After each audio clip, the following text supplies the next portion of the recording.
Well, brother Taylor, hello, how you doing? I'm doing good. All right, good to see you. I was getting a bit worried there. Okay, good to see everybody joining now. Good morning. Good morning, brother Hampton. How you doing today? I am well. How are you? All right, beyond blessed, brother. I'm good. Good.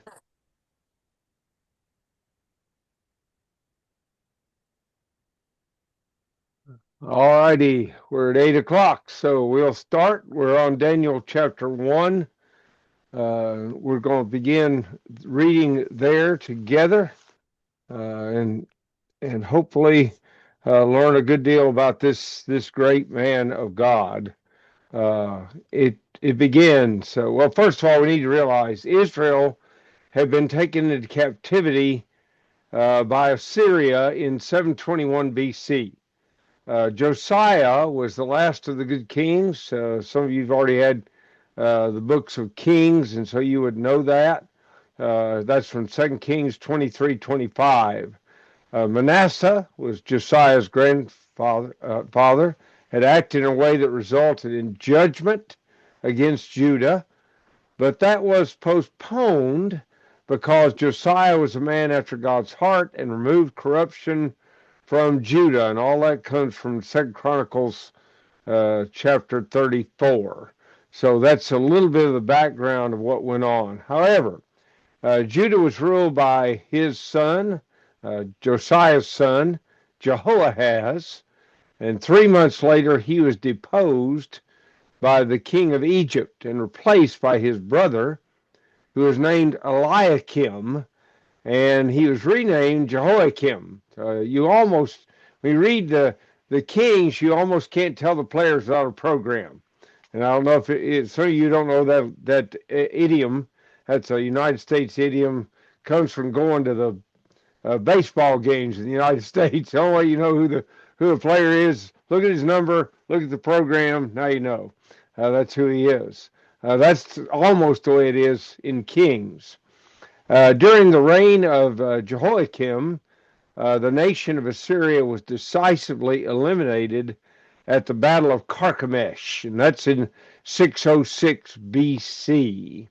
In the third year of his reign, Daniel was taken into captivity by Nebuchadnezzar. Now we got all the pertinent background, and that's where the book really begins.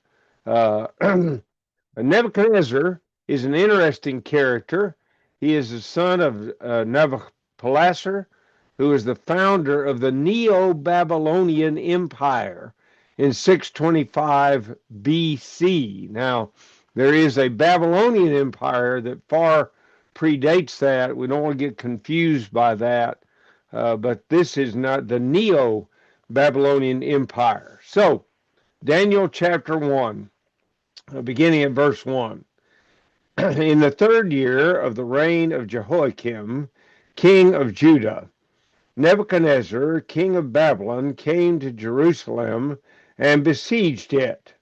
And the Lord gave Jehoiakim, king of Judah, into his hand with some of the articles of the house of God, which he carried into the land of Shinar, to the house of his God. And he brought the articles into the treasure house of his God. There is a critical statement here, uh, and it has reference to the way God operates. Does anybody see that in these opening two verses? The Lord gave. I'm sorry, what? Second verse, it says the Lord gave it. The Lord gave. Now, if you look at that in a history book, it's going to say Nebuchadnezzar took it. By battle, he did it. But as Daniel writes this book by inspiration, he says the Lord gave. Now, I want to remind you that one of your assignments later is to write a lesson on the sovereignty of God. So when you see the words the Lord gave, and you know as well as I do that from a historical standpoint, that's not the way we would say it. we would say Nebuchadnezzar took it. But I want us to see, and by the way, there's another lesson that you have to present, and that is that God rules in the kingdom of men. And while that preeminently is from Daniel chapter 4, it also could even begin to be written about in Daniel chapter 1. The Lord gave it into his hand. This is the thing that I think we forget, and I'm disturbed and concerned about some of my brethren who get all worked up and hot and bothered about who wins the election, whether it be in the United States or in Brazil or wherever it may be. They get all worked up about it. And it's like, well, do you believe that God is in charge? If God's in charge, then whoever wins the election ultimately can only do it because God allows it to happen. And you might say, well, whoa, wait a minute. There's some bad people. Right now, I'd say Vladimir Putin would be one of those. How could God allow Vladimir Putin to rule in Russia and do what he does? Well, can God work through wicked men? Absolutely. Yeah, Nathan, what you got? Well, in Daniel 2:21, that he covers it a little bit more where he said that God removeth kings and setteth up kings. Yeah, yeah. There was an interesting missionary, actually a native of China, a number of years ago. He was converted in kind of an interesting way. He was a translator for some of our brethren, and over time, in his translating, he came to realize that Jesus is Lord, and he obeyed the gospel. He ended up coming to the United States, and he knew Mandarin Chinese, and he made the argument that it's very possible that God brought Mao Zedong into power. And I don't know what you know about Mao Zedong. If you're a history buff, you'd say, "Wow, he was a murderer, killed his own people by the millions, literally." Not really the kind of guy you'd think God brought him into power. Why? Well, he would then elaborate on what Mao Zedong did. Mao Zedong required every household in China to have a radio. Mao Zedong required every individual in China to learn Mandarin Chinese. You see, the Chinese, one problem China had in days gone by was that every little village had its own language. And sometimes you could go from a village over here and go 50 miles, and you couldn't even understand what the other guy was talking about because they had different languages that they spoke. And so Mao Zedong pulled it all together and had everybody learn Mandarin Chinese. Now you could speak your native language, whatever that was, but you had to learn Mandarin Chinese. And now, why did Mao Zedong make all of them have a radio? Because he wanted to be able to talk to them. Why did he make them learn Mandarin Chinese? Because he wanted to be able to communicate with them. That's what he wanted. And so those ended up being useful tools. We're going to see that in a minute. The next thing that he did was he eliminated ancestor worship. And ancestor worship was blocking the path to converting very many Chinese because they worship grandma and grandpa, great-grandma and great-grandpa, and just keep going back, as far back as you want to go. Mao Zedong outlawed that religion that was existent there. Well, our brethren built a radio antenna in Alaska, and I've gotten to go to that antenna. You and I would say, wow, that's an antenna? It doesn't look like an antenna. It looks like a giant chain link fence that goes up, probably 300 feet high. And the width of it, I don't know, at least another 100 feet, maybe more than that. That's an antenna. Where is it aimed? Well, it aims down across the bulk of China. And so our good brother who had been converted began to preach by radio in Mandarin Chinese to the people of China on the radios that Mao Zedong made them own. Did God work? Well, I think he did. By the way, there was a part of China we couldn't reach. And so now the brethren have built another antenna in Madagascar. And so the part of China that we couldn't reach from Alaska, now we reach from Madagascar. We're covering both sides through that means. So here is a very, very wicked ruler who it appears that God used to give us the opportunity to preach the gospel to China. And is that what happened? Notice I use the word appears. You want to see a parallel to that? Look at the book of Philemon. Philemon verse 15, where the Apostle Paul, an inspired apostle, says, perhaps. And if he has to say perhaps, then I think I need to say perhaps too, don't you? I can't say God did it. God allowed it. He permitted it. That I can say. But did God do it? That's another question. All right, Obed. Yes, sir. Good morning, sir. Good morning. Sorry, I was a bit late. Just the statement you made a couple of minutes ago just drew my attention to ask this question. In Philemon, just as you rightly stated, the inspired apostle was making a comment that he wasn't sure, using words like perhaps, suggests that he wasn't sure. I have read a few manuscripts by some scholars that seems to suggest that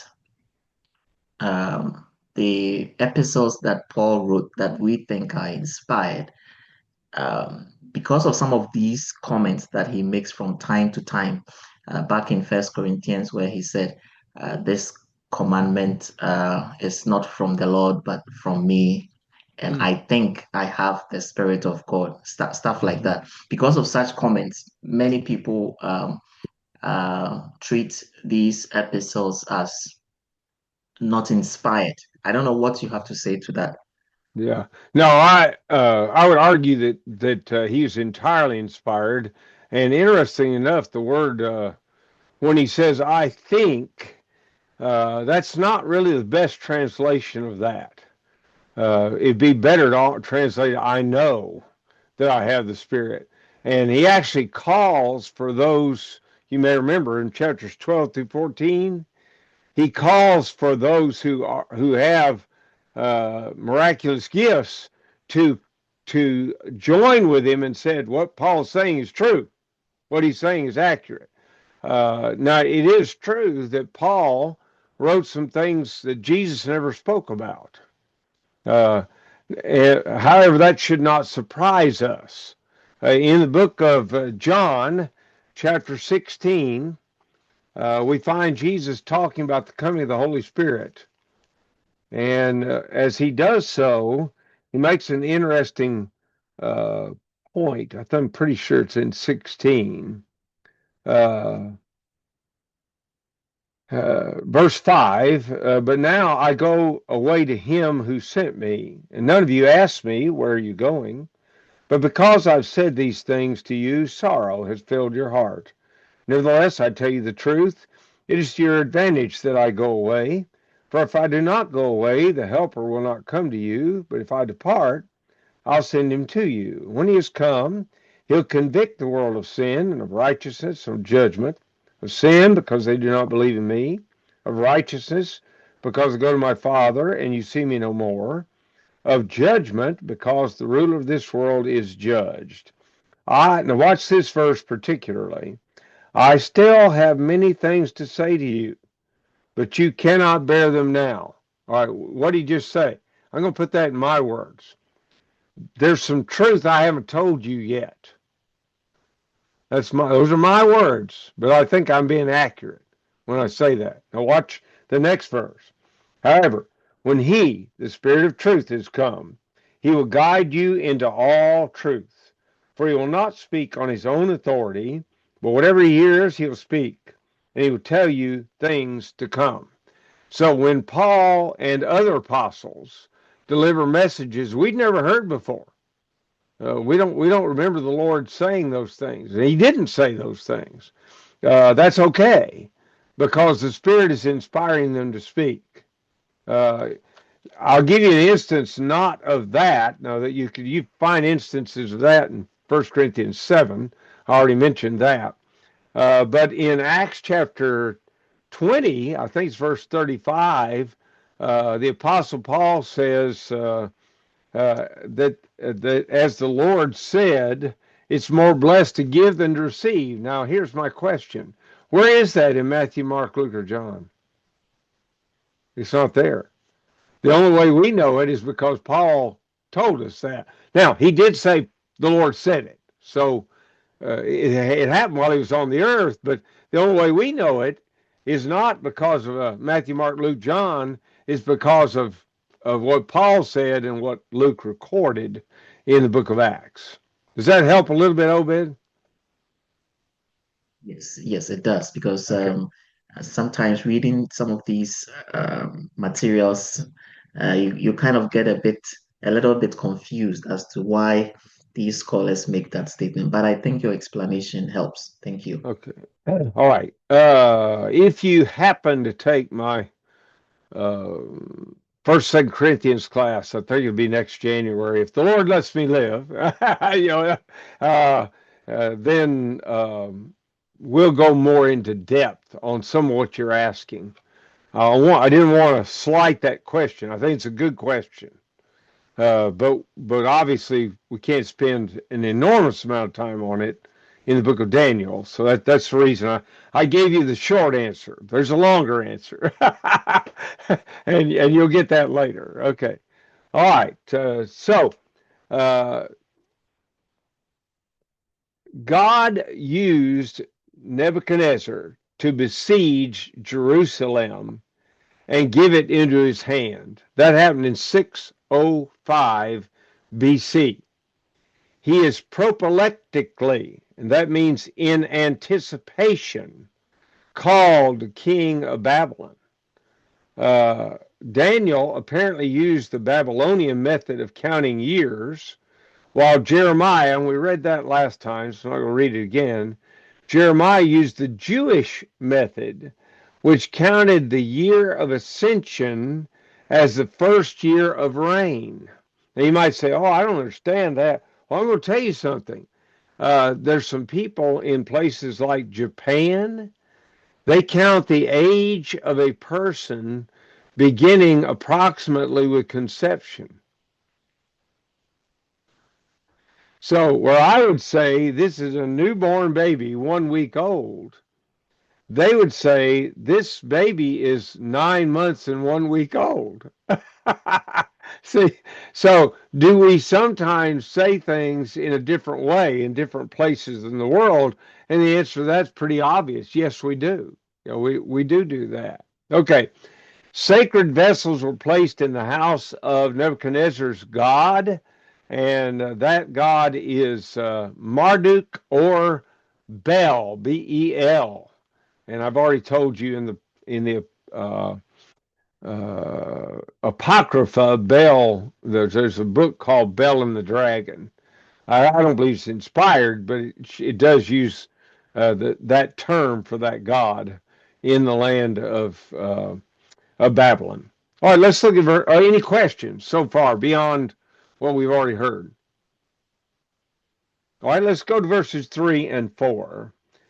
Then the king instructed Ashpenaz, the master of his eunuchs, to bring some of the children of Israel, and some of the king's descendants, and some of the nobles, young men in whom there was no blemish, but good looking, gifted in all wisdom, possessing knowledge and quick to understand, who had ability to serve in the king's palace, and whom they might teach the language and literature of the Chaldeans. All right. Nebuchadnezzar directed that certain ones would be taught to serve in the king's palace. Here are the qualifications as they're listed, and we'll try to explain any of them that need explanation. First of all, they had to be young. Okay. This is used of children up to the age of 40. I did not consider myself young at 40, but okay. That's the way they used it. No physical imperfections. Handsome, not homely. So I might not have made it. I don't know. I don't know who would have made it. The ability to make right judgments. I know some good people who you do not want to entrust with your money, not because they would steal it, but because they would invest it poorly. They don't know how to handle it. Okay. Well, the king wanted folks who could make right judgments. Okay. He wanted them to be intelligent. They had to have a certain amount of knowledge. He wanted them to be good learners. You can be intelligent and yet not able to listen to instruction. I can remember some people that I've gotten to teach, not any of you. I'll tell you that quickly. But I've had some students who I thought were very intelligent, but you couldn't teach them anything. They wouldn't listen to anything. They already knew it all. Well, I am 72 years old. Let me make you one promise. I do not know it all. Yeah. In fact, I want you to imagine when I first started preaching, imagine this circle, everything inside this circle represents everything that I know. Well, then outside the circle is everything that I do not know at that time, that I know I don't know. Okay. So there'd be certain things on the edge of that circle. I go, oh, I don't know that, but I've got sense enough to know I don't know it. Now, as I've gotten older, my circle's bigger. So I know more, but now I know more than I don't know because the outside edge of the circle is bigger, you see? So the more you learn, the less you know. In a sense of the word. That's all I'm saying. So a good learner recognizes I've got things to learn. I've got things I don't know. And I think that may be what's involved here. And then they have to be competent, that is, able to do what is expected of them. Notice that Daniel, Hananiah, Azariah, and Mishael are in that group. They're chosen. Now, what does that tell us about them? Well, it may be, because of what's listed here, it may be that they were part of the royal family. Might Daniel have been a descendant of the king in some sense of the word? Maybe. Was he the son of a nobleman? Well, he's one or the other, because of the way it's written here. Okay, verse 5. And the Brother king, Hampton? oh, sorry, yes. Yes, I'm quite interested in what the dynamic between the between Babylon as the conqueror and Israel as the taken nation might have been. So first thing that comes to mind is, do you think that these men were made eunuchs in Babylon? And number two, do you believe these good qualities of them were planted in Israel, or do you think these might have been under the tutelage of Babylon? What do you think of that? Okay, first of all, my suspicion is that all of these young men were made eunuchs. That's my suspicion. Notice the word. There's a flag. I just threw a flag up. Could I prove that? No, I can't prove it. But I think it, and I'll show you why as we go through the text. Why I believe that may be true. Second, I believe that they had these qualities when they came into Babylon. They were observable qualities, and you can observe. Whether is this guy. I've had Chip Freeman in class before, and here's what I know about Chip Freeman. He may not know. In fact, he's just like me. He doesn't know it all. Neither one of us knows it all, but he's hungry to learn.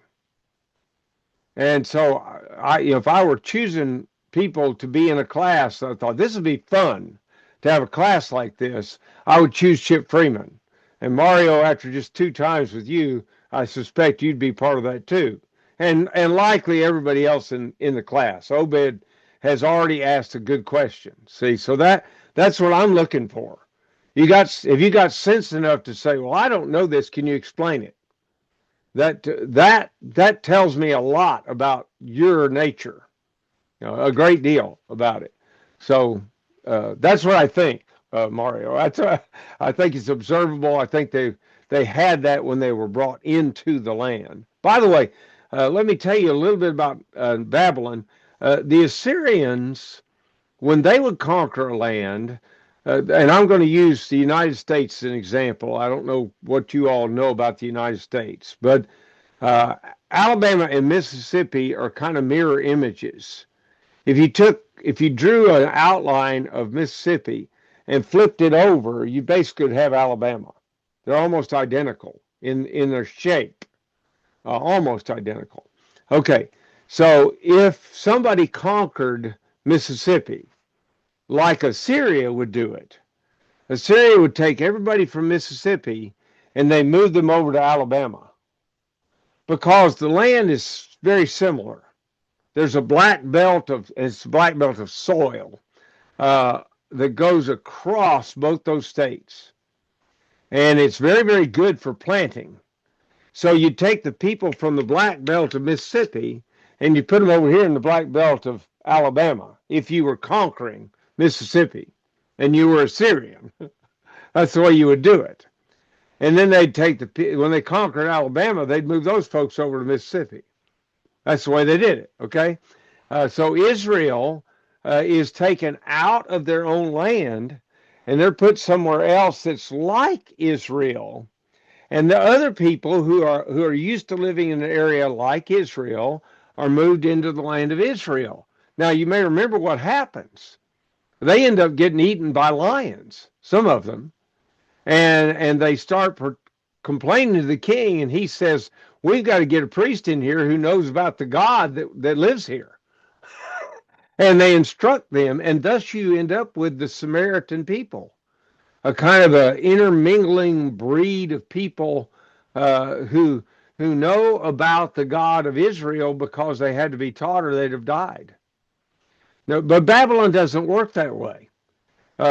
Nebuchadnezzar would go in and he would extract all the brilliant leaders of the land, and he'd take them into captivity.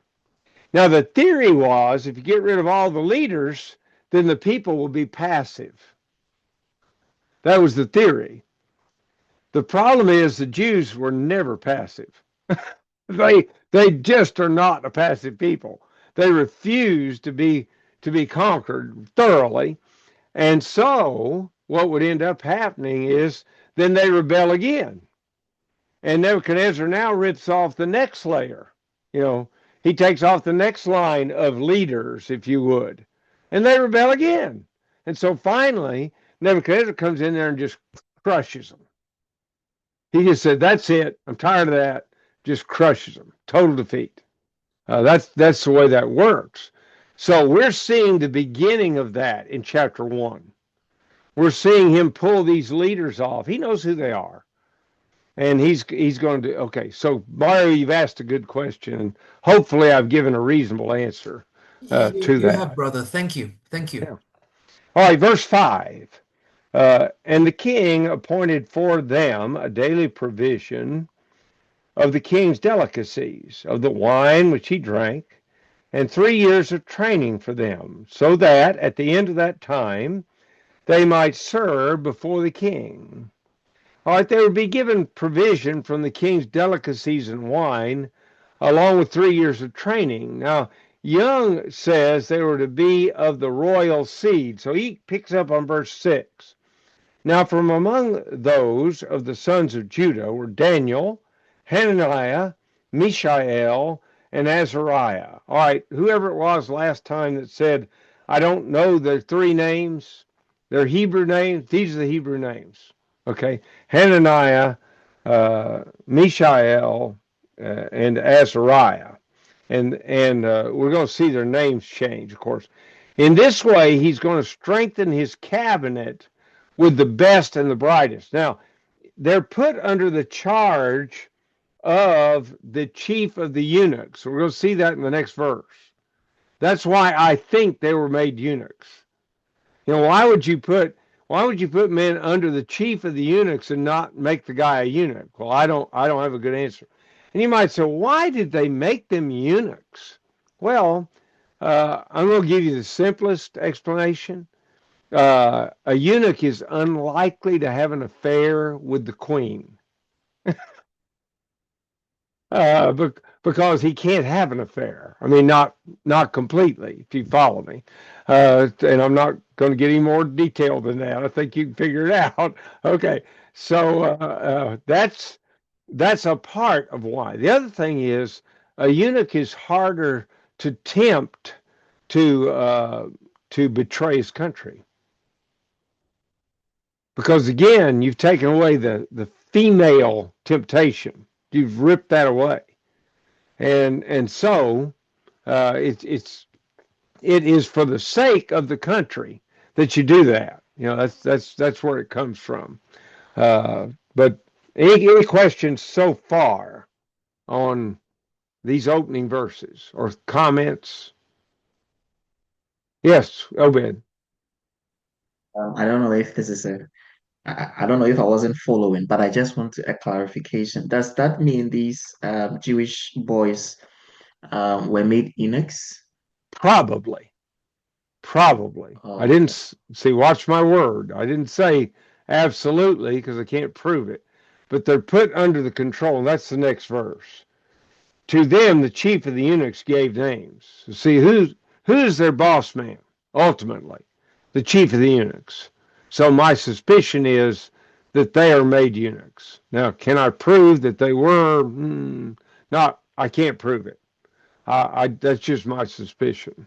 Now, brother, Yeah, um, you suspect, and I'm on board with that flag going up, that they were made eunuchs when they were under the authority of this um, chief of the eunuchs. But isn't it true that the kings of Israel uh, had eunuchs as well? they did. I'm not sure whether they made them that way, but they did Mhm. have them. Some, yes, Okay, yes, okay. yeah. All right, verse 7. We want to carry on a bit. Well, let me first. These potential leaders. When you take these leaders, I already mentioned that. These are potential leaders of Jewish resistance. If they'd have stayed home, they might have led the rebellion. Okay, so what are we going to do? We're going to try to totally take them out of rebellious approach. So what are we going to do? We're going to change their names. All references to their God are going to disappear.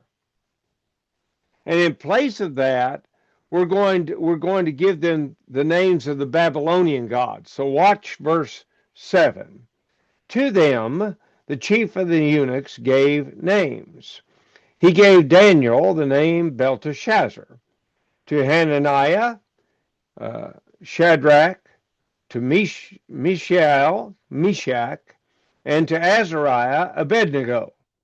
Now, the little girl in Bible class said it's Shadrach, Meshach, and to bed we go. And that's not really quite right, but nonetheless, those are the names that are given. All right, Daniel. Daniel's name means God is my judge, and I'm talking about the God of heaven is my judge.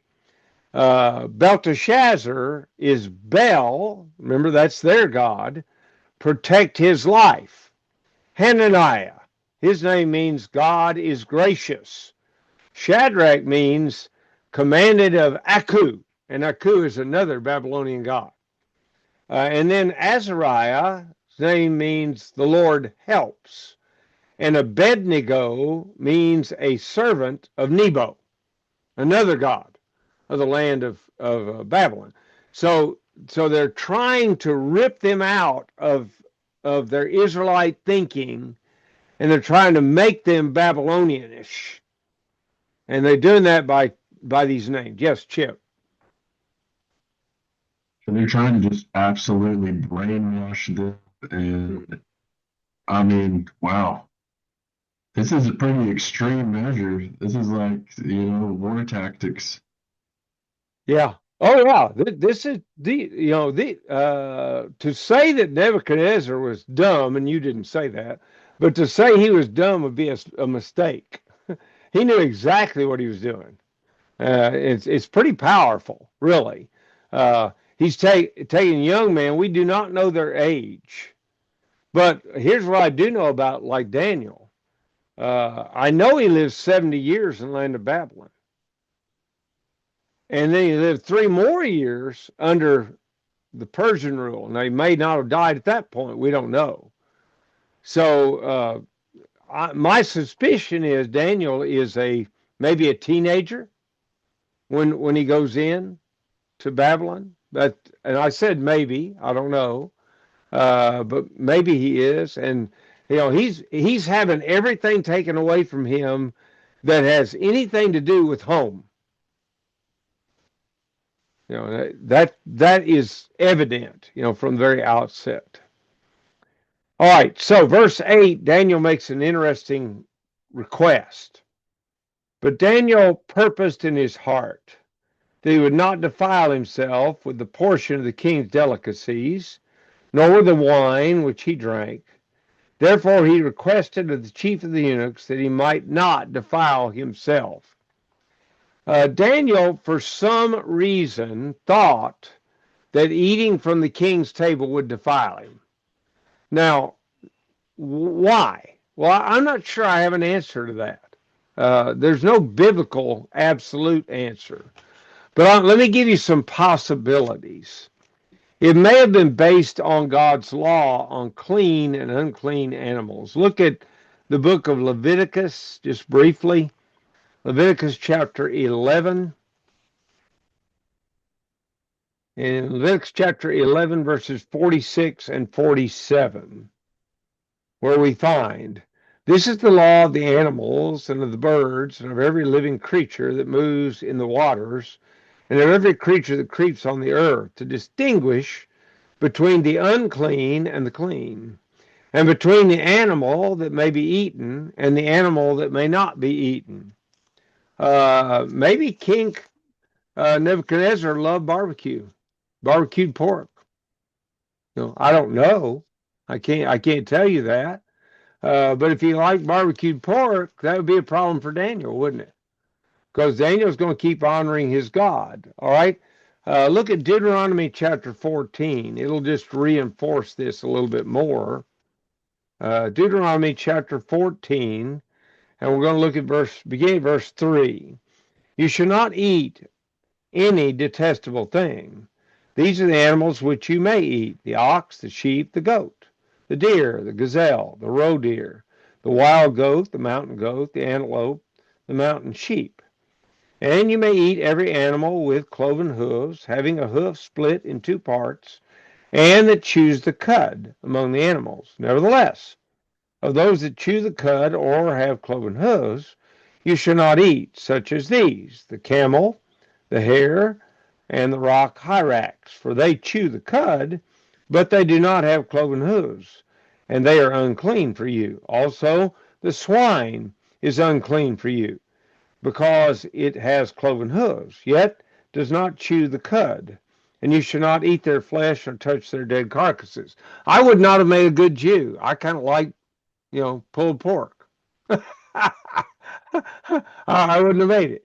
What if Nebuchadnezzar likes pulled pork? Well, that'd be a problem, for Daniel. I'm not going to read the rest of that one from Deuteronomy, but look at Hosea. The book of Hosea is right after the book of Daniel, of course. And in Hosea chapter 9, we find one more reference that may help us just a little bit. Verses 3 and 4. They shall not dwell in the Lord's land, but Ephraim shall return to Egypt, and shall eat unclean things in Assyria. They shall not offer wine offerings to the Lord, nor shall their sacrifices be pleasing to him. It shall be like bread of mourners to them. All who eat it shall be defiled, for their bread shall be for their own life. It shall not come into the house of the Lord. So Daniel may have known that if he ate the king's delicacies, that he would be exposed to things he should not eat. It may have been out of fear that the meats had been offered to idols. Now that's a New Testament thought for sure. 1 Corinthians chapter 10 talks about things offered to idols. That could be the reason, but I don't have evidence of that, and so I only offer it as a possibility. He made the petition in the form of a humble request. Could I observe for all of us that want to teach people that we need to learn humility? When you take the attitude that I'm in charge and everybody ought to listen to me, you will alienate people. It's just going to happen. They're not going to be happy with you. Okay. Taylor, are you with me so far?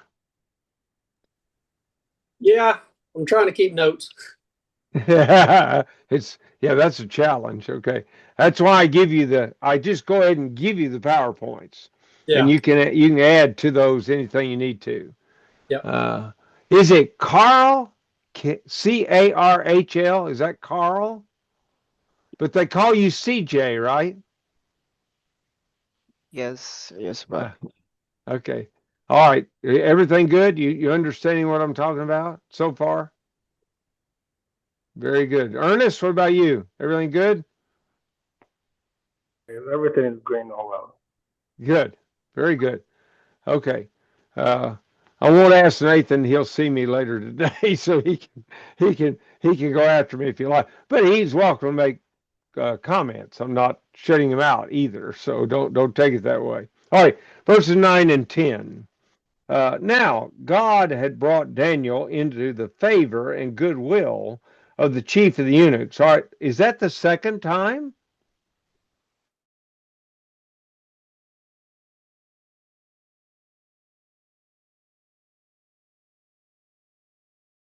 We might say, well, Daniel had such a great personality that the chief of the eunuchs liked him. But that's not what it says. It says God brought him into good favor.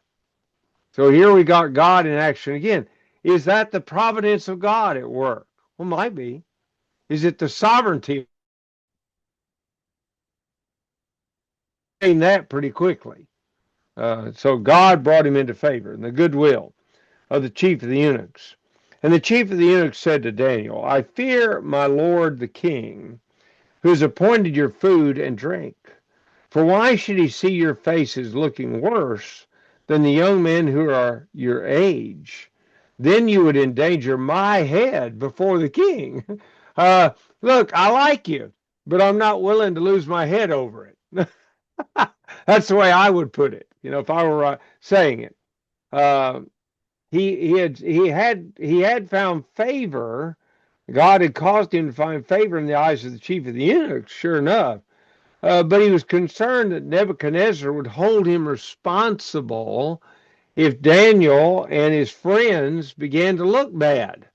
Their faces got drawn, and they're starting to thin down to the point you can see their rib cage or something like that. That's what he's worried about. So Daniel is doesn't give up easily. I don't know the way you see it, but that's what I see. He doesn't give up easily. And so listen to him now, picking up in verse 11.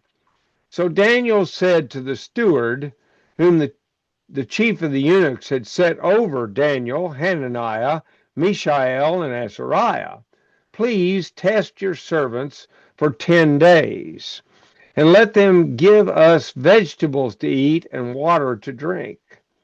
Then let our appearance be examined before you, and the appearance of the young men who eat the portion of the king's delicacies, and as you see fit, so deal with your servants. Now, again, my first observation is he maintains that humble attitude. He does, he's got a strong feeling about this. But despite his strong feeling, he's not banging his fist saying, "You got to do this because I can't eat that stuff." He's not doing that. Instead, he's saying, "Well, how about this? Run a test, and it'll just last 10 days." Now, 10 days would be long enough to observe changes. I've got friends who are much more disciplined than I am, who they can start a diet, and in 10 days you can see they've been losing weight. But they don't look emaciated. They've lost weight, and you can tell it, but they haven't lost to the point of somebody saying, "Hey, what's wrong with you?" That kind of a thing. So 10 days would be a good time frame. So he requests the steward over them, give us vegetables and water. Now, to my knowledge, there's no vegetable that God's people have ever been restricted from eating. In the Garden of Eden, they could eat anything in the garden except the fruit of the tree of the knowledge of good and evil. Everything else, fair game. Eat it if you want to. By the way, my observation about the book of Genesis is that that no meat is eaten until Noah gets off the ark. And if you want to make an argument different, then I'd like to see how you're getting it. Because there's no reference to any meat being eaten until after they get off the ark. Then God says you can eat all meat. But he also makes another thing. He makes a law that exists today. You know what the law is? No blood. Can't eat the blood with the meat. Now, I know when you cook meat, there's a little bit of blood that comes out of the meat. I understand that. But the point is you got to slit the throat and bleed the animal before you cook it. And there are places in the world, and some of you may live in those places, where they actually eat blood pudding, and it's made from blood. That's well, God would say you can't do that. We respect life if you're part of God. But anyway, that law is an overarching principle that's established in Genesis 9, and it's used for the Gentiles in Acts chapter 15. So you say, wait a minute, they're being made to keep the law of Moses. No. They're being made to keep the law that God established when Noah got off the ark. That's the law they're being made to keep. Okay? So everybody follow what I'm saying there. So Daniel now has made his suggestion, if you would. All right. So now we're going to pick up with verse 15. And at the end of 10 days, I didn't read 14. Verse 14. So he consented with them in this matter and tested them 10 days. That's a reasonable request that Daniel's made. He's made it in humility, and so it's accepted. And I found, generally speaking, if I take that approach with people, they're pretty receptive to what I have to say. Not always, but most of the time would be my answer. All right, verse 15. And at the end of 10 days, their features appeared better and fatter in flesh than all the young men who ate the portion of the king's delicacies. Thus, the steward took away their portion of delicacies and the wine that they were to drink and gave them vegetables. As for these 4 young men, God gave them not. There it comes again, Chip. God gave them knowledge and skill in all literature and wisdom. And Daniel had understanding in all visions and dreams. So that's the 3rd time in the opening chapter where we are seeing the providence of God. The Lord gave Jehoiakim to the king of Judah, verse 2. And then as you skip on down, well, I've lost it now. Where did all right, where did I underline that, Chip? God had brought, verse 9, God had brought Daniel into the favor. And now in this one, as we come along, we find God gave them knowledge and skill in all literature and wisdom. So I'm sorry. You also had verse 2 as well. God gave Jehoiakim, king of Judah. Yeah. 2, 9, and now 17 all talk about God gave, God gave, God gave. So we're seeing the providence of God in action with them. Daniel was given a special ability to interpret dreams and visions. What's going to happen now? Now, at the end of the days when the king had said that they should be brought in, this is 3 years later. See, we don't realize it, but the first chapter covers at least 3 years. So they're brought in. The chief of the eunuchs brought them in before Nebuchadnezzar. Then the king interviewed them, and among them all, none was found like Daniel, Hananiah, Mishael, and Azariah. Therefore, they served before the king. And in all matters of wisdom and understanding about which the king examined them, he found them 10 times better than all the magicians and astrologers who were in all his realm. Thus Daniel continued until the 1st year of King Cyrus. All right. So what have we learned? Daniel given a special. They appeared healthier. Let's start with that. My wife likes vegetable lunch. I do too, occasionally. But if she eats a vegetable lunch, and I always eat with her, pretty much, if she decides we're going to have a vegetable lunch 3 days in a week, I start gaining weight. I'm dead serious. I gain weight when I eat too many vegetables and not enough protein. Now, everybody's body's different. So am I like Daniel? Well, maybe. I don't know. It's possible that I'm like him. Maybe not. Daniel given a special ability to interpret dreams and visions. I don't have that, by the way. They passed their interview with the king, surpassing all their fellows. And Daniel served through the 1st year of King Cyrus, the year of the return. So that means he's in Babylon at least 71 years. At least that long. How much longer, I don't know. Any questions or comments? Yes, Obed. Yes, thank you, Brother Huntington. The statement you just made, I'm just thinking about it. Does that downplay the earlier on, my reading of this text has always been that God had a role to play in making the features or the physical appearances of these 4 boys much more appealing than those other boys who were taken. So that's that.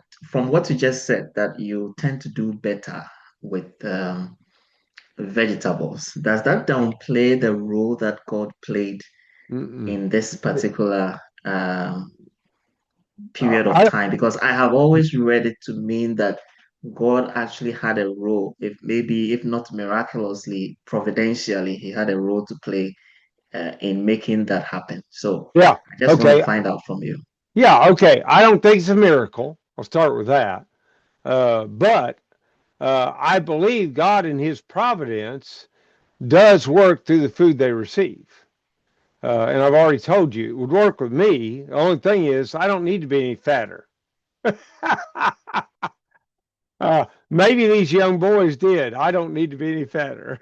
So, but yeah, I think God providentially worked. All right, any questions? Anybody else? All right, we're going to take a 15-minute break, and we'll come back and go into chapter 2, and I'll make an observation about your assignment at that point.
Mario, have you had this class before? No, sir, I have not. Okay, I knew you were auditing. Sometimes that's why a guy will audit, because he's already had it somewhere else, but he wants to take it and here's some Oh, other thoughts. Yeah. I understand. No, no, sir. But I'll tell you this, brother. I'm quite passionate about scripture, and I'm trying to, get all the knowledge I can out of you. Yeah. Well, Yeah. hopefully I'll uh, I'll do my best. I'll put it that way. Let's see where I Amen to lay. that. Uh, so where are you located, Mario? Yes, brother. I'm from Alajuela, Costa Rica. Uh-huh. Yes, and Yeah. quite pertinent this lesson to me. We have elections coming up in 2 weeks now. Oh, okay. Yeah, that is pretty pertinent. It'll Yes, get sir. more it'll get more pertinent, and we'll probably get there before you do. So that's chapter 4 is filled with Yes. things that'll be pertinent to your election and ours, whoever. I'm Right, not, right, not picking on one country or the other. Uh, right. Chip, where are you located now? Asheville. Carolina. In North Carolina? Yes, sir. Yeah. Did they make you step in tar in order to come in? It did. Yeah, It was a prerequisite. I figured that. Yeah. Obed, where are you? I'm in Newfoundland in Canada, Eastern Oh, Canada. okay, yeah, Yeah, Newfoundland, yeah, in Canada. Wow. that's right. Yeah. Were you born in Canada? No, I'm originally from Ghana, but Ghana. Okay, currently, okay. Yeah. yeah, schooling in Newfoundland. Uh, I'm doing a postgraduate degree in what? in clinical epidemiology. Ah, okay. Very Yeah. interesting. Yeah, you're way out of my league. That's I don't know much of anything about that. Let's see. Carl is in the Philippines. I don't know about Ernest. I can't see him. Taylor, where are you located? Nashville, Arkansas. Nashville, Arkansas. See, people don't realize there are Nashvilles in a lot of states. It's not just Tennessee. Orient me. Where's Nashville, Arkansas? Give Uh, me. we are about an hour from Texas, an hour from Oklahoma, and an hour from Louisiana. We're in the bottom corner. Oh, yeah, bottom corner. Bottom. You're in Southwest. the western corner. Yep, southwest. Yeah. Okay. All right. Well, it's been a long time since I was through that area. I I live about used. 15 minutes from the Crater of Diamonds, if you know, or if you've ever heard of that. Oh yeah, I've heard it. I preached for 4.5 years in North Little Rock, Arkansas. So I know a little bit about Arkansas. All right, looks like everybody's about ready to go. Let's see. Ernest, are you there? I I, I did give 15 minutes, and we're not quite through with that. So I'm I am trying to be. here. Okay. We got two Ernests. I see. I love you, Ernest. That is the best profile picture of you I've ever seen.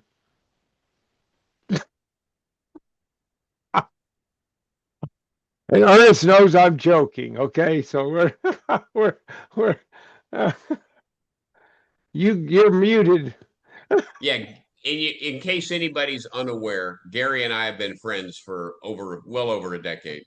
Yeah, yeah. So it's uh, so I'm gonna give him a hard time as much as I possibly can. So I deserve it. we all do probably. All right, we're ready to enter into chapter 2 of of the uh, of the book of Daniel, and this chapter really ought to also be studied in conjunction with the New Testament church. It's very, very important that we realize that. It has a tremendous tie-in, and I actually use this chapter in my New Testament church class as well because of some things that are found here. While I am thinking about it, you all have in the syllabus, it says that next Monday, a lesson is due on the kingdom of God as seen in Daniel 2. I'm going to move that down to the following Monday because I want everybody to have a chance to do that. So the requirement for session for turning that in uh, at the end of session 3 is no longer going to be there. Instead, we're going to move it down to uh, session number 5. So that gives you another week. And the reason I'm doing that is because we're behind what we would need to be. I want to go through the whole chapter before I ask you to submit a lesson on it. And I'm not sure we'll finish that chapter today. In fact, now I do need to tell you that you're outside of your other hour of class will be to listen to David Spruill lesson number 2.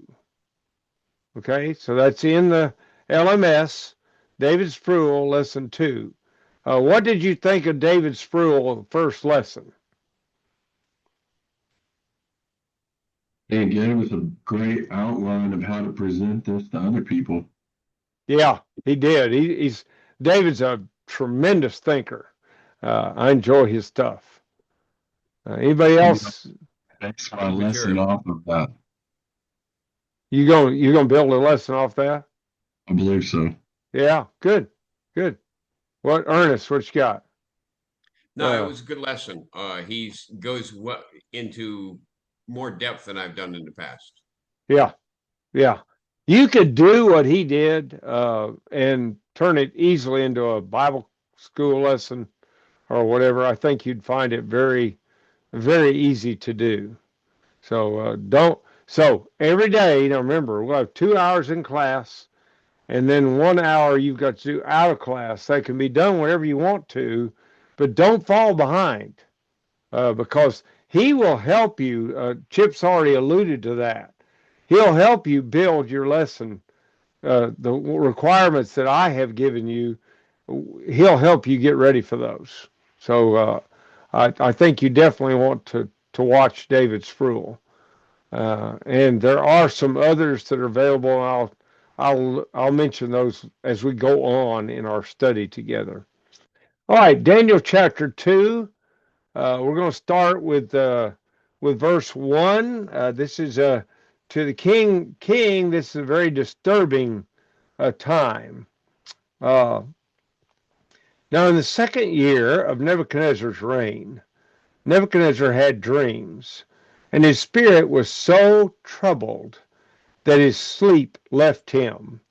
All right, the word troubled here is defined by Stephen Wren, and I'm not telling you all to go out and buy things. I'm going to tell you what's available. This is Stephen Wren's Expository Dictionary of Bible Words. Stephen D. Wren. And he's got both Old and New Testament.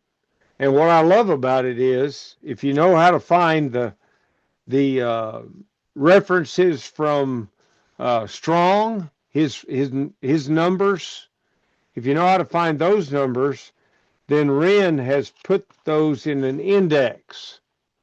So when I find a Hebrew word of a certain number, I can look it up in the index, and it tells me what to look for the definition.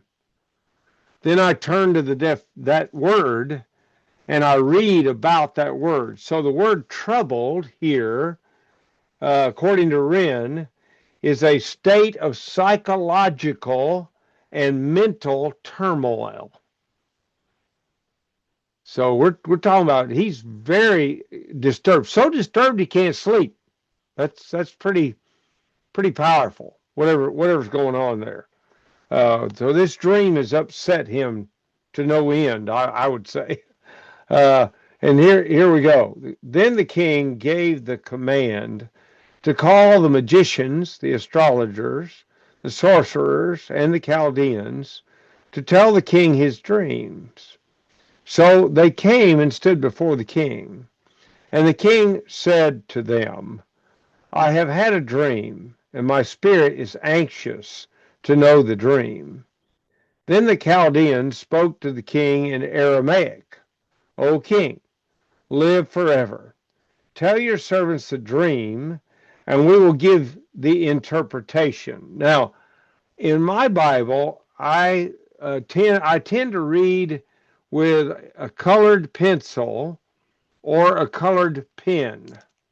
Okay, these are colored pens. This one is green, and this one is blue, and they are by a company. And by the way, I don't own stock in this company. I don't make any money, anything like that.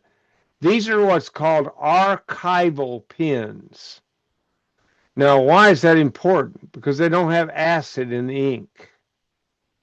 So when I write on the page, it's not going to do damage to my Bible. Also, the archival ink doesn't bleed through to the page before or after, whatever the case may be. These particular ones are made by a company called Micron, Micron. And I like the really, really, really, really fine point. So I get a 005. But now, that's because I tend to write really hard. And if I get a big point, it'll smear all over everything. So I get a really fine point. I'm not telling you got to buy them. Let me tell you another way to do it. Another way to do it is get a box of children's school pencils. And I'm talking about colored pencils. Okay, now when you get that box, if you've got a word that you're interested in, take out your color, whatever color you're going to choose, and just lightly rub over the word. And as you rub over it, it's almost like you're highlighting it. Now, in this case, I've got the word inspiration underlined in red, or interpretation. And it's going to happen again several times through this chapter. I firmly believe that when God inspired men to write the Bible, that they were inspired to write in a fashion that would attract our attention to certain things. So whenever a word is used over and over again in a chapter, I tend to highlight that and then I'll go back and study it. I'll give you an example. I was studying the book of John, chapter 8, yesterday. And as I studied that, I noticed that in John chapter 8, there was a great emphasis on W-O-R-D, word.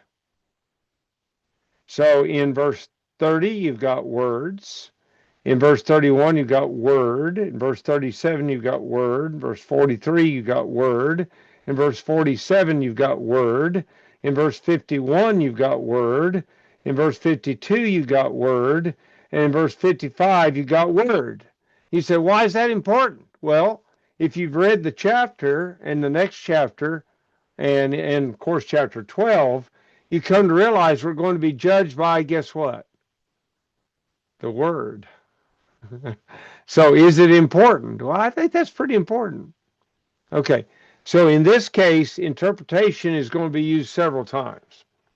So what these wise men are saying is that this is the way this works.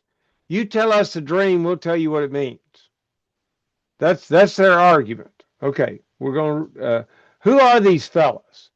Well, the wise men of Babylon are the magicians, the astrologers. Astrologers divine God's will by stargazing. Please, when I say God there, put a little g. I'm not talking about God of heaven. I'm talking about the gods of Babylon. Okay, then you've got sorcerers. They use witchcraft. And the Chaldeans, which is a class of wise men. So that's who he's called to interpret the dream. So verse 5, the king answered and said to the Chaldeans, my decision is firm. If you do not make known the dream to me, and look at the word, and its interpretation, there it is again, you shall be cut in pieces, and your houses shall be made an ash heap. However, if you tell the dream and its interpretation, there it is again, you shall receive from me gifts, rewards, and great honor. Therefore, tell me the dream and its, there it is again, interpretation. They answered again and said, let the king tell his servants the dream, and we will give its, there comes again, interpretation. The king answered and said, I know for certain that you would gain time, because you see that my decision is firm. If you do not make known the dream to me, there's only one decree for you. For you've agreed to speak lying and corrupt words before me till the time has changed. Therefore, tell me the dream, and I shall know that you can give me its interpretation. There's the word again. The Chaldeans answered the king and said, there's not a man on earth who can tell the king's matter. Therefore, no king, lord, or ruler has ever asked such things of any magician, astrologer, or Chaldean. It is a difficult thing that the king requests, and there is no other who can tell it to the king except the gods, whose dwelling is not with flesh. For this reason, the king was angry and very furious, and gave the command to destroy all the wise men of Babylon. So the decree went out, and they began killing the wise men, and they sought Daniel and his companions to kill them. Now, I want to notice something that we may not think about very often here, and that is that the king is making a right statement. If you can't tell me the dream, then you're not really giving me the true interpretation. You're not really telling me what God thinks about it. Now, again, he's thinking little g God. I understand that. Okay, but his argument is correct. You'd have to know the dream. The God would need to reveal the dream to you and the interpretation, wouldn't he? If he can't reveal the dream to you, then is he really God? And the answer to that is, well, no, he isn't. And that's exactly what Daniel's going to say later, is that I'm not going to tell you, God will. See? So does God know the dream? The answer to that is, if he's really God, he does. But if he's not God, then he doesn't. And Nebuchadnezzar has figured that out. Now, I would make a note here. The last part of verse 4 is in Aramaic. And chapter 7, verse 28 also. In fact, starting at the last part of verse 4, the whole thing is in Aramaic. And it's going to be in Aramaic all the way down to chapter 7, verse 28. Now, why do you think, and you can give me your thoughts on it, why do you think that the book of Daniel starts being written in Aramaic at the end of verse 4?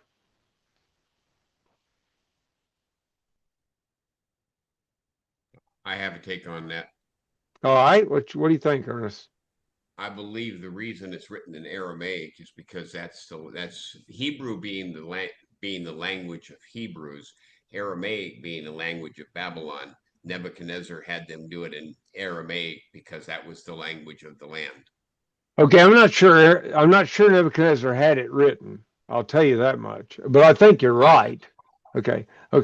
I think as they enculturated into Babylonian culture, Aramaic would have become their language of daily use. Yeah, and as you think about it, chapters 2, 3, 4, 5, 6, and 7 all need to be understood by the Babylonian king,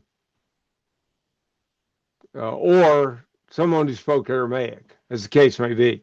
It's written that way. He'll go back to Hebrew when he gets to chapter 8. And the rest of the way is all Hebrew. The opening chapter plus the first 3 verses and a little bit of the 4th verse are all Hebrew. And then the Hebrew doesn't resume again until chapter 8. And I think Babylon fall a couple different times through this. Wait a minute, I missed that, Chip. I'm sorry. Aren't we seeing a changing ownership in the land during this book? Might that have something to do with it? Yeah, you're breaking up bad. There is a change. I mean, really, Daniel's under control of the Babylonians from chapter 2 all the way through the end of, toward the end of chapter 5. And then he's under the control of the Medo-Persian Empire. So the Aramaic, fits the ones who would have benefited from it. And as Ernest from the Philippines said, that that was the language that Daniel would have learned. Part of the language he would have learned in the Babylonian captivity. So just a note that I find of interest here. All right. So only the gods know. That's very important to see that. In chapter 1, we emphasized over and over again what? We emphasized the Lord gave, God had brought, and God gave them. That's in chapter 1.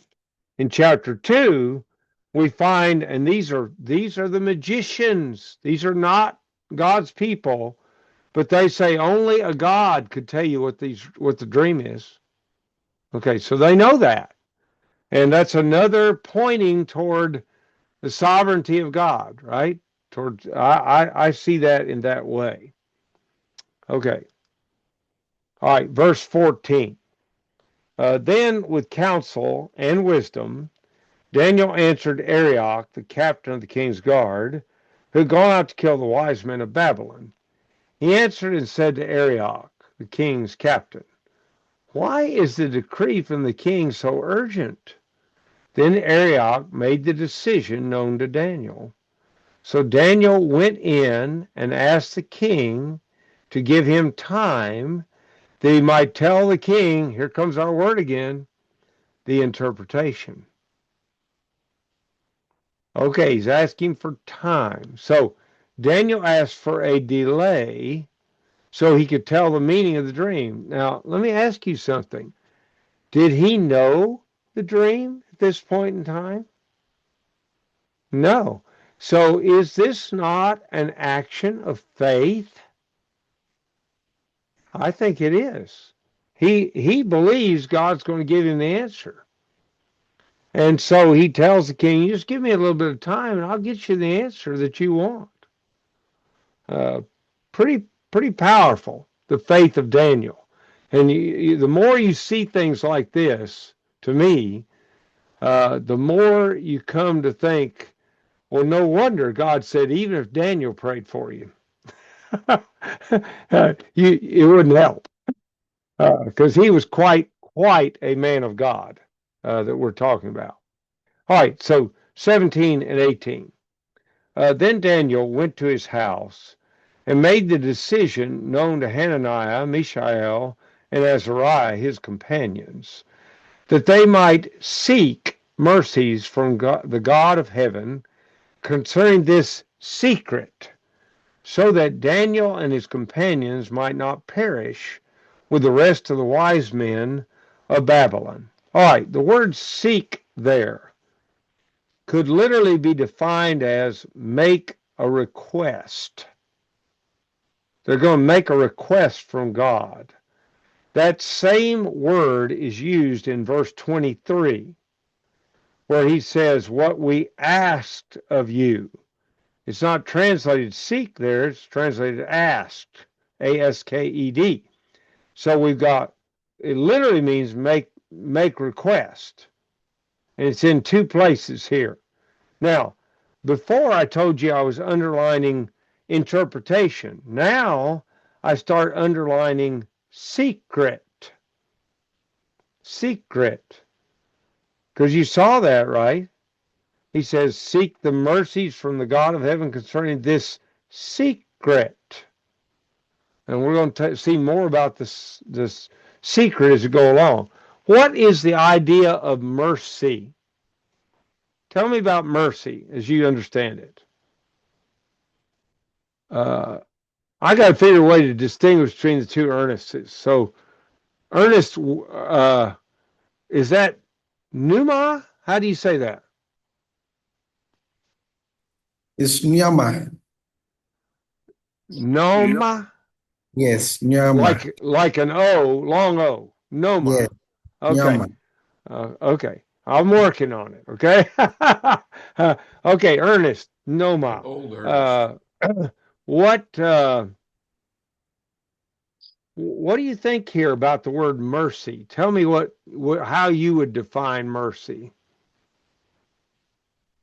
I think mercy has to do with something you don't deserve, and then you think someone superior to you is the only one who can give to you. So you are pleading based on his power or his ability to give to you, though you don't deserve it. So you have accepted that you don't deserve to know. So Okay. but You're headed in the right direction, I think. Literally, mercy, if you're looking at God was merciful, right. then literally mercy means to stoop to help someone who can't help themselves. Right. Okay. All right. So when they're asking for God's mercies, they're saying, we can't do this without you. Yeah. We have no power to do that. Right. So you got really close to the exact definition on that. And it's very important to see that that they're going to God and they're asking him to reveal the secret. Secret's going to play a big role in the New Testament. Only it's not usually translated secret. It's translated in the New Testament mystery. Mystery. Just think how many times you see the word mystery in the New Testament. You see it in Romans 16. You see it a couple of times at least in Ephesians. Paul often refers to the mystery. So very interesting. God knows secrets, God knows mysteries. So verse 19, then the secret, there's our word again, was revealed. All right, now I've used different colors. I have interpretation underlined in red. I have secret underlined in blue. And I have revealed underlined in purple.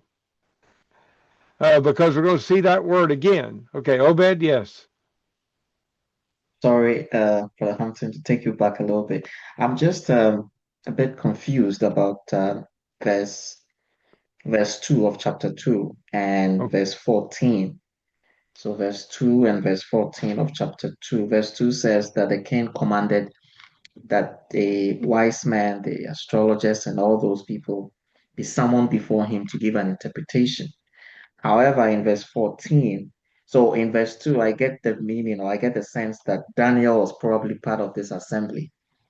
But in 14, it seems to suggest that Daniel wasn't part of the initial assembly and that he heard about the outcome of the assembly from Arioch. Is it Arioch, the Yeah, captain? So yes. I'm just wondering why Daniel and his other brothers were not summoned in that initial assembly.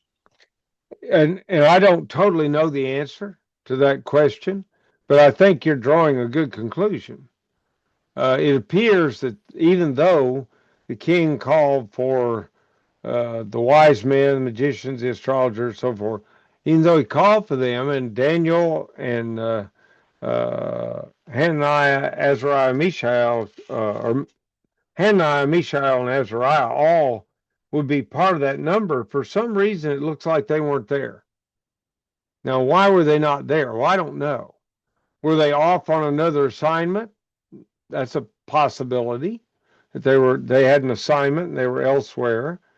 Is it that they are still pretty young in this group and they are not they're not included because they're youth? Well, that's a possibility, I would guess. Uh, so Obed's asked a question to which I don't have an answer. I've just got a lot of possibilities. Yeah, go ahead. You're there. I just want to add a follow-up. So in verse 4, we read that the Chaldeans spoke to the king in Aramaic. Before that, we realized that there were magicians, astrologers, sorcerers, and the Chaldeans who were summoned before the king. But in verse 4, it was only the Chaldeans who spoke to the king, and subsequently, they were the ones trying to plead with the king. Can we conclude that it was the Chaldeans who spoke on behalf of all these wise men, the sorcerers, and all that in this context? Uh, I don't know if you can draw that conclusion. One second. We'll see if I can get. Let me see what I'm going to see what Young says since you've brought up. That's a pretty specific question and a good one. I don't have a problem with it. So you're picking up on. Well, let's pick. I want to look at verse 14, see if that resolves the issue. Through Daniel's judicious interview with Arioch, the further execution of the royal edict was interpreted. His figurative use of the faculty of discrimination.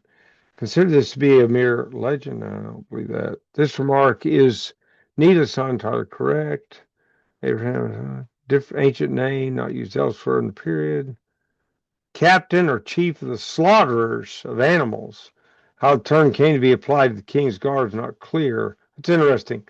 He's actually the captain of the king's slaughterers, and they slaughtered animals, but he didn't answer the question, so that doesn't help very much.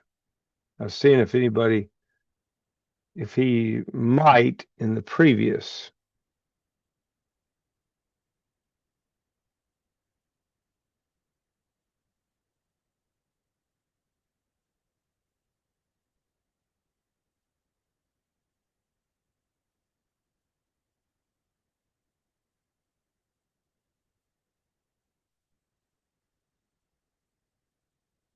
I'm sorry, I'm reading quickly, trying to.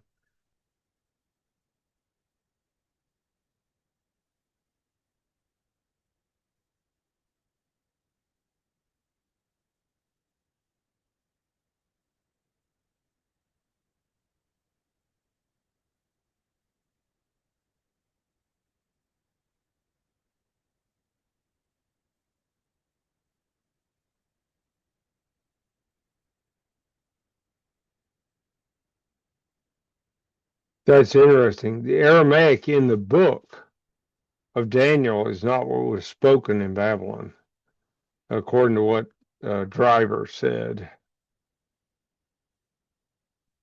It's not the court language. Nevertheless, it's quite possible Aramaic was spoken in Babylon. I may have to do. I'm going to do more reading. The one thing I think you got to learn when you're teaching classes is when you don't know, just stop and say, "Well, I don't know." I try to get a quick answer. I don't see one. Let me back up, Obed, and I'll try to give you an answer the next time we come together. Yeah, what you got, Mario? Appreciate you, brother. Yes, regarding the Chaldeans, I was under the impression that the term Chaldeans um, was attributed to an ethnic group as used in Habakkuk 1, maybe, this nation that was cruel and wicked. So, should I understand that there are two uh, senses of the word? Yeah, like remember in our first class, I mentioned that you can have a word that has a general meaning and then a more specific meaning that does not eliminate the general but gets down to a more narrow usage. So, elder, as I said, I'm an elder, but I'm not an elder in the church. So, all elders in the church are supposed to be older men, but all older men are not elders. See? So, everybody in Babylon could be called a Chaldean. But in the book of Daniel, the Chaldeans are a more restricted group. These are the wise men of Babylon. So Yes. yes, so it is more restrictive. Yes. Okay. I'm going to press on, not because I'm not ignoring Obed, but I don't want to give a false answer by accident. I want to do, and I may not come up with an answer, Obed. I may finally say, well, I don't know. Right now, I'm saying I don't know. That's for sure. So we'll look at it some more a little bit later, maybe as we have opportunity. So back to verse. I think we're at 18. No, we're at 19. Then the secret was revealed to Daniel in a night vision. So Daniel blessed the God of heaven. But the word blessed often in scripture just means he thanked him. In the United States, especially if you go to somebody in the country and you eat a meal with them, they may say, "Would you mind blessing the food?" Well, they don't want you to go, oh, have some kind of ceremony, no, that's not it. When they say bless there, they mean, would you say thanks for it? Because it is a blessing from God. Okay? So when it says Daniel blessed the God of heaven, it means he thanked him. But why? Because he answered his prayer. See, so you've got above that the three plus Daniel are going to ask God for his mercy so that they can know the secret.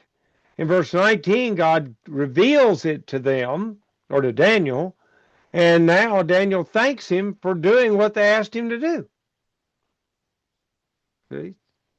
So Daniel answered and said, "Blessed be the name of God forever and ever, for wisdom and might are his, and he changes the times and the seasons. He removes kings and raises up kings. He gives wisdom to the wise and knowledge to those who have understanding. He reveals, remember I said I had reveal in purple, right? Okay, so guess what? There's our word again. In 19, we got the word revealed, and we have the word reveals in verse 22. He reveals deep and secret. There comes our other word, secret things. He knows what is in the darkness, and light dwells with him. I thank you and praise you, O God of my fathers. You've given me wisdom and might. There comes you have given again. By the way, Chip, if you want another given, from God, there it is. You have given me wisdom and might, and have now made known to me what we asked of you. That's the same word as seek above. For you have made known to us the king's demand. So, what goes on here? Daniel acknowledges, first of all, God's sovereignty. You see that? He sets up kings, he takes kings down. That's his sovereignty. He acknowledged God's providence as well. You're the one gave me wisdom. And then he acknowledges God's omniscience. You know it all. You've got all this knowledge, and you've shared some of it with me. So all those things are involved in Daniel's answer that God has taken care of Daniel's request and that of his three friends as well. All right, so let's look at verse 24. Therefore Daniel went to Arioch, whom the king had appointed to destroy the wise men of Babylon. He went and said thus to him, do not destroy the wise men of Babylon. Take me before the king, and I will tell the king, watch it, the interpretation. There comes our word again. See, I'm going to tell him the interpretation. How's he going to do that? I saw a hand raised, and all of a sudden you disappeared. Obed, where are you? Yes, I'm here. Okay, I don't see your face, but go ahead. Okay, can you see me now? I do. Okay. Yeah. All right. So, just a quick one. I just want to find out from verse 16, it says, so Daniel went in and asked the king to give him time. Yes. And then between 16 and 24, we see that God revealed the interpretation to him. I'm wondering if we can determine how long it took him. Was it the same day that they prayed that night, says verse 19, that the secret was revealed to Daniel in a night vision? Can we say for a fact that it was less than or within a 24-hour period that the secret was revealed to him? I don't believe we can. I don't believe we can say one way or the other. It may have been, but I don't believe we can say we can answer that question. Yeah. Okay. Good question, but I don't have a good answer except I don't know. It might have been because Arioch was killing. I think that the decree to kill the wise men was still ongoing.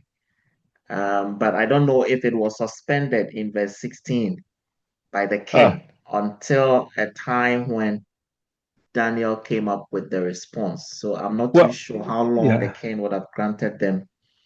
I don't know. It appears to me that it was that the command was suspended. It appears that way to me. And how long did he suspend it? I don't know. It may have been just for 24 hours. That's possible. But it may have been longer than that. I don't know. I just know Daniel says, I'll get you the interpretation. You want to know? You want to know? I'll give it to you. I do know that. By the way, there's another little element here. He doesn't want the wise men of Babylon to be destroyed. Please notice his concern for the wise men. I bring that up because later the wise men are not going to have any concern for Daniel. In fact, they're going to try to kill him or get him killed. That's going to be their goal. So I find that interesting. Okay, let's pick up verse 25. Then Arioch quickly brought Daniel before the king and said thus to him, I found a man of the captives of Judah who will make known to the king the interpretation. There's our word again. The king answered and said to Daniel, whose name was Belteshazzar, are you able to make known to me the dream which I have seen and its interpretation? Well, there's our word again. But notice, how's he going to know that Daniel's giving him the right interpretation? Because he's going to tell him the dream too. Nebuchadnezzar can't remember the dream. Now, he will remember it when it's told to him, but he's going to know whether or not this fellow is really telling the truth by whether or not he can tell him what the dream was. That's what he says. The king answered, verse 27. Daniel answered in the presence of the king and said, the secret, there's our other word. We saw a secret in 18 and in 19 and in 22, and now we see it in 27. The secret which the king has demanded, the wise men, the astrologers, magicians, and the soothsayers cannot declare to the king. Wise men can't give you this. All right, watch. But there is a God in heaven who reveals, there's one of our words again, secrets, there's the other word, and he's made known to King Nebuchadnezzar what will be in the latter days. Your dream and the visions of your head upon your bed were these. So you see what he's doing here. He's saying, I'm not telling you the answer. God is. And brethren, when we preach, I think it's important to say God said. I think it's important to highlight the will of God. It doesn't matter what Gary Hampton thinks. It matters what God thinks. See, and that's what Daniel is doing here. Okay, so he says he's going to let you know what's going to be. So now watch verse 30. But as for me, this secret, there's our word again, has not been revealed, there's another one of our words, to me, because I have more wisdom than anyone living, but for our sakes, who make known the interpretation, there's our other word, all three in one verse, the interpretation to the king, and that you may know the thoughts of your heart. So, I don't know. He says, I don't know, but God does. God's going to tell you. Okay. You, O king, were watching, and behold, a great image. This great image, whose splendor was excellent, stood before you, and its form was awesome. This image's head was of fine gold, its chest and arms of silver, its belly and thighs of bronze, its legs of iron, its feet partly of iron and partly of clay. You watched while the stone was cut out without hands, which struck the image on its feet of iron and clay, and broke them in pieces. Then the iron, the clay, the bronze, the silver, and the gold were crushed together, and became like chaff from the summer threshing floors.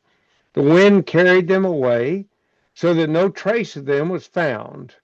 And the stone that struck the image became a great mountain, and filled the whole earth. This is the dream. Now we will tell the interpretation, there's our word, of it before the king. Okay, so he's just told him the dream. Does Nebuchadnezzar know he's telling the truth? Well, he does now. Because, that's the dream. I remember now. That's the dream. So he knows that Daniel must be relating from God the meaning here. Now, we're going to see it again, but tell me about this stone. Where did the stone come from?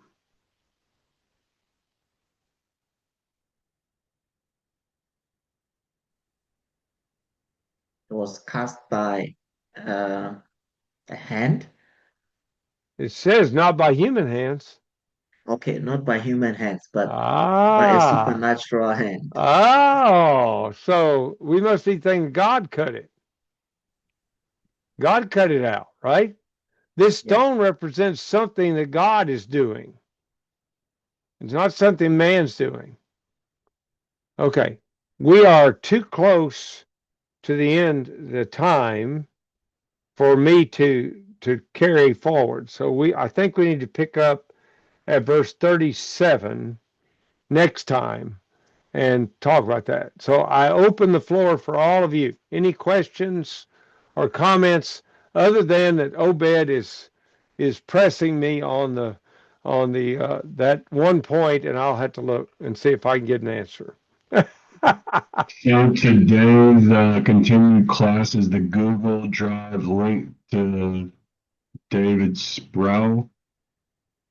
David Sproul is supposed to be in the LMS. Is it not there? The first video is on there. The next one I think is also on there. I think it's just audios though. Okay. Let me see if I can. It should be video, but I'm not looking at the LMS. And frankly, I would have to pull the LMS. I'd have to pull out my instructions again and learn how to use the LMS. That's my weakness that you've struck upon. Can anybody else see? Is it just audio? The second one? Anybody else see the video? It's Brother Sproul, Sproule. Mario, you only seeing the audio there, or not even audio?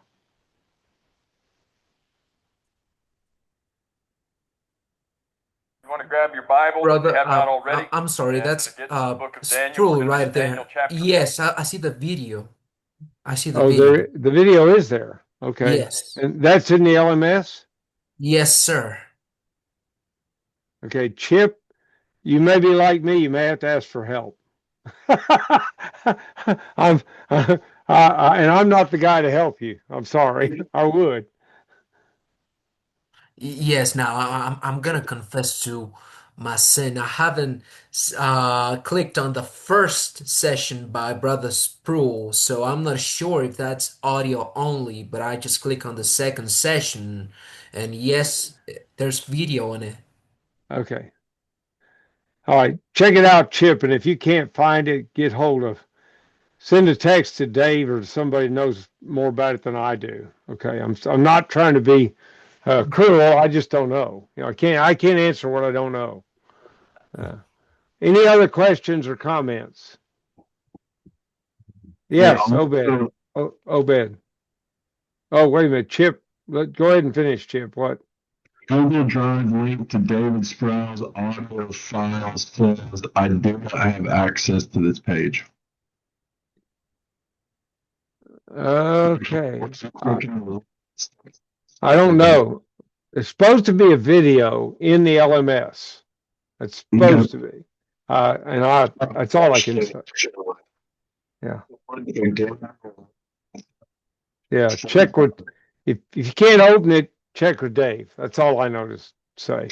The audio would be good, but it's better with video because he's got PowerPoints and the whole bit. It's really very good. Obed, what was your question or thought? Oh, this is just an observation. I just I just observed the humility of Daniel once again in this chapter. When he, in his opening remarks to the king, when he said, "But as for me, this secret has not been revealed, because I am of, because I have more wisdom than anyone living." I think it is one statement that shows or goes again to highlight the humble nature of Daniel. He was a man of great humility, and He was, yeah. yes. Yeah, very good. Yes, he was. All right. Anything you want me to change about class? Is class good? Something needs to be modified? Whatever. No?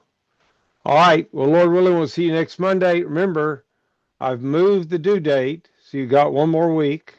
So nobody needs to panic. But don't go slowly. If you can get it done sooner, you'll be better because you have other assignments coming. Okay? All right. That's it for today. Lord willing, I'll see everybody next time. Thank you very much, brother. God bless you greatly. Bye-bye. God bless you. All right, bye-bye.